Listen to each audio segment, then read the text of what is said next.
गुल अहमद दे बच्चे 11वीं आंदी पई सालाना खत्म आंदा पिया गौस पाक दा ते इन्हां नूं मैं हर साल की तरह मैं इन्हां नूं सूट देंदा पिया बच्चों नूं कि गौस पाक की शादी है तो उन्हां ते अच्छे अच्छे कपड़े पहनन।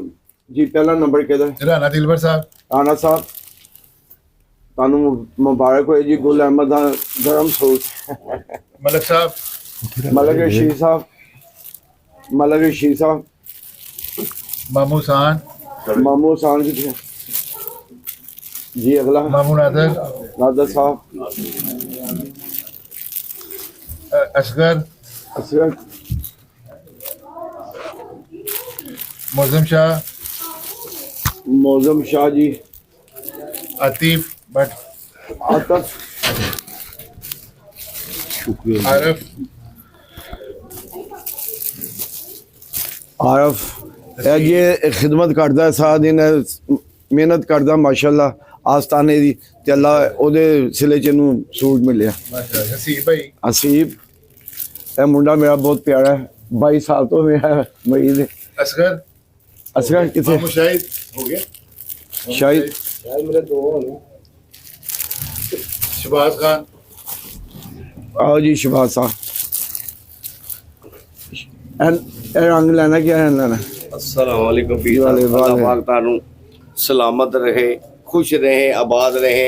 हर 11वें 5 साल 10 सालों से ये पीर साहब हमें ये 11वीं शरीक का तबरक देते हैं कि आप मैंने भी दूल्हा उन्होंने भी दूल्हा बनना है, मैंने भी दूल्हा, आप मेरे सरबाले हैं सारे। हाँ। आपने सब ने तशरीफ लाना है। बहुत शुक्रिया। अस्सलाम वालेकुम जी शाह जी नू बुलाओ। शाह जी नू फिर असलैन शाह जी। ਤੁਹਾਨੂੰ ਫਿਰ 5 ਗਜ਼ ਦਾ ਹਾਂ ਮੈਂ ਚੇਂਜ ਕਰ ਦਿੰਦਾ। ਸ਼ਾਹੀ ਦਾ ਇੱਕ ਭਰਾ ਦਾ ਵੀ ਹੈ ਜੀ। ਇਹ ਤੁਹਾਡੇ ਭਾਈ ਦਾ ਹੈ ਜੀ। ਠੀਕ ਹੈ ਜੀ। ਆਪਣਾ ਓਏ ਆਜਾ ਨਾ ਨਹੀਂ ਕਰੀ ਦੀ ਐਸੇ ਐਸੇ ਤੁਸੀਂ ਨਕਾਮ ਹੋ। ਇਹ ਨਸੀਬਾ ਵਾਲਾ ਸੇ दे दे। असलम बवारसी। हाँ माशाल्लाह ये 5 साल से मुझे सूट मिल रहे हैं और इस साल भी पीर साहब ने बड़ी 11वीं शरीफ में सूट दिया है और पीर असद सुहेल साहब का बहुत शुक्रिया दिल से। गुलाम रसूल। गुलाम रसूल बहुत बहुत मुबारक होए। ए बट है ए बट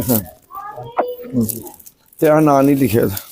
38 साल हो गया माशाल्लाह मैं गौस पाक के नाम तो सबनों कपड़े बना के देंदा क्योंकि मैं ए सारे वो दूल्हा है ये उन्होंने बराती है तो बराती खूबसूरत होने चाहिए हाँ तो बस ऐसे निस्बत नाल सारे कार नूं पेंट करांदा सारियां चीज़ां चेंज करदा ते गौस पाक दी हर साल दिसंबर 20 दिसंबर नूं यारी हुंदी है मेरी बड़ी यारवीं और माशाल्लाह सब इंज फैज़ खुशी एक बाप दे असी एक किस्म दे ਉਹ ਕੀ ਕਹਿੰਦੇ ਸ਼ਾਹ ਜੀ ਉਹ ਬਰਾਤੀ ਅਸੀਂ ਬਰਾਤੀ ਬਣ ਕੇ ਹਾਂ ਉਹਨਾਂ ਦੀ ਖੁਸ਼ੀਆਂ ਮਨਾਉਂਦੇ ਆ। ਪੰਜੀ ਉਮਰੇ ਦੇ ਟਿਕਟ ਰੱਖੇ ਆ ਸਾਰੇ ਪੈਕੇਟ ਦੇ ਨਾਲ 500 ਰਿਆਲ ਦੇਵਾਂਗਾ ਨਾਲੇ ਇਹਨਾਂ ਨੂੰ 21 ਦਿਨ ਦਾ ਪੈਕੇਜ ਦੇਵਾਂਗਾ ਹੋਟਲ ਦੇਵਾਂਗਾ ਰਾਇਸ਼ ਦੇਵਾਂਗਾ ਉੱਥੇ ਔਰ ਟਰਾਂਸਪੋਰਟ ਦੇਵਾਂਗਾ। ਉਸ ਤੋਂ ਬਾਅਦ 10 ਦਿਨ ਤੋਂ ਬਾਅਦ 31 ਦਸੰਬਰ ਨੂੰ ਫਿਰ ਮਹਿਫਲ ਹੈ।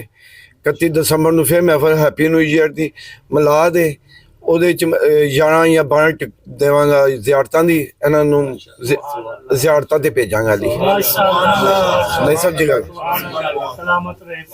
ਤੇ ਬਸ ਇੰਜ ਸਭ ਕੁਝ ਜੋ ਕਮਾਉਂਦਾ ਮੈਂ ਇਹਨਾਂ ਵਾਸਤੇ ਕਮਾਉਂਦਾ ਵਾਂ ਕਿ ਬਈ ਚਲੋ ਮੇਰੀ ਔਲਾਦ ਅੱਛੀ ਹੋ ਜਾਵੇ।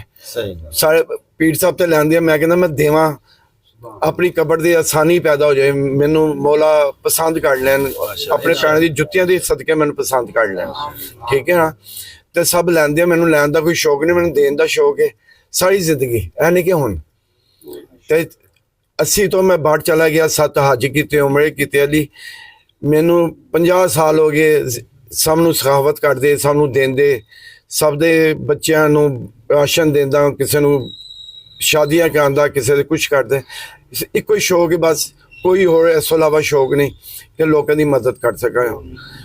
अगर मैं वज़ीर आज़म बन जावां तो फिर मैं सारे मुल्क की खिदमत कर सकता हूँ। अल्लाह ने जिन्हें जो रखा है उससे ज्यादा सब की मदद करता हूँ। इस तरह जिवें मेरी बेटी हैं 6 बेटी हैं बेटा कोई नहीं है तो बेटियां बेटियां शादी हो गई अपने गाड़े ते ए मेरे सारे बेटे आ इन्हां दी खिदमत करदा ए मेरी खिदमत करदे हैं। इस तरह गुलदस्ता चलदा पे 11वीं दा। जैसे कि आपको पता है बड़े अरसा दराज से तकरीबन 25 से 30 साल से ये हर साल हम बड़ी 11वीं शरीफ का ख़त्म होता है जो पीर साहब चलाते हैं गौसपा की, और हर साल हमें ऐसे ही कपड़े मिलते हैं। और वो बड़ा हमारे ये जो जश्न होता है ना, ईद का समा होता है, सब मिले कि उनके लिए हमारा दिल ही नहीं कर रहा होता जाने को। ये हमारी महफिल रात को 8 बजे शुरू होती है जो सुबह 4 बजे तक जारी रहती है, और तकरीबन इसमें 2 से 2.5 हज़ार लोगों की शिरकत होती है, और बड़े लोग यहाँ फैज़याब होते हैं। और इस तरह आपको पिछले साल भी याद होगा जितने यहाँ पे लोग थे, बड़े बड़े नात खां आते हैं मुल्क के बड़े बड़े, फिर महफिल समा होती है, कवाल आते हैं, फिर जो बच्चियाँ होती हैं जिनकी शादियाँ नहीं होती उनके लिए लानात होते हैं, उम्रे के लिए लानात होते हैं। वैसे तो पीर साहब उम्रे पे लोगों को भेज रहे हैं, काफ़ी अरसे से 25-30 लोगों का ट्रिप भेजते हैं जिसमें सारा कुछ शामिल होता है, जिसमें सारा वहाँ खाना पीना रिहाइश ईच एंड एवरीथिंग पीर साहब देते हैं, सिर्फ टिकट नहीं देते, पूरा पैकेज। इस साल भी माशाल्लाह 25 खुश नसीब ऐसे हैं जो इसमा जिनका ऐलान होगा और वो वहाँ चले जाएंगे, और उसके बाद फिर 10 दिन बाद फिर एक और बड़ी अनाउंसमेंट है, फिर मुल्ला हुसैन के रोज़े पे भी पीर साहब 20 बंदों को भेज रहे हैं। आपको पता है 11वीं शरीफ के 10 दिन बाद उनकी भी कुरानदाजी होगी। ये सिलसिला यहाँ पे तकरीबन 30 साल से चल रहा है। और इसके अलावा जो बच्चियाँ ऐसी हैं कई जिन शादी के काबिल हो चुकी हैं, उनके माँ बाप के पास पैसे नहीं आए, जिनके बाप फौत हो गए हुए हैं, फिर सब उनके लिए शादियों का जहेज़ खाना वगैरह सारा कुछ अरेंज करते हैं, और ये अरसा दराज से चल रहा है। औज़ु बिल्लाहि मिनश शैतानिर रजीम, बिस्मिल्लाहिर्रहमानिर्रहीम। जब ये 11वीं का सिलसिला शुरू हो जाता है तो 1 माह पहले से ये सब तैयारियां होती हैं, घर सारा सजाया जाता है, सारा बाज़ार सजाया जाता है, हर देगों का सामान लाया जाता है, हर चीज़, यानी कि हर साल की तरह तकरीबन 30 साल हो गए हमें भी यहाँ पे पीर साहब के हाथ पे आते हुए, और हर साल ये इसी तरह तैयारियां जोशो खरोश से की जाती हैं। और हर बंदा तो शाह जी आए हैं, ये शाह जी को ਇਹਨਾਂ ਦਾ ਤੋਹਫਾ ਜੀ शाह जी ਦਾ ਲੇਟ ਹੋ ਗਏ ਸੀ ਇਸ ਲਈ ਅਲੀ ਇਹਨਾਂ ਦਾ ਤੋਹਫਾ ਜੀ, और अल्लाह इन्होंने कबूल करे जी। ਇਹਨਾਂ ਦੇ ਇੱਕ ਭਾਈ ਦਾ ਹੈ, ਇਹ ਭਾਈ ਦਾ ਹੈ, ਇਹ ਕਿ ਨਾ शाह जी ਦੇ ਕਿਹੜੇ ਭਾਈ ਦਾ ਹੈ, ਜਿਹੜਾ ਮੁਸੀਬਤ ਇਹਨਾਂ ਸਹਿੰਦਾ ਬਿਲਾਲ ਦਾ ਬਿਲਾਲ ਦਾ। ਚਲੋ ਦੱਸੋ।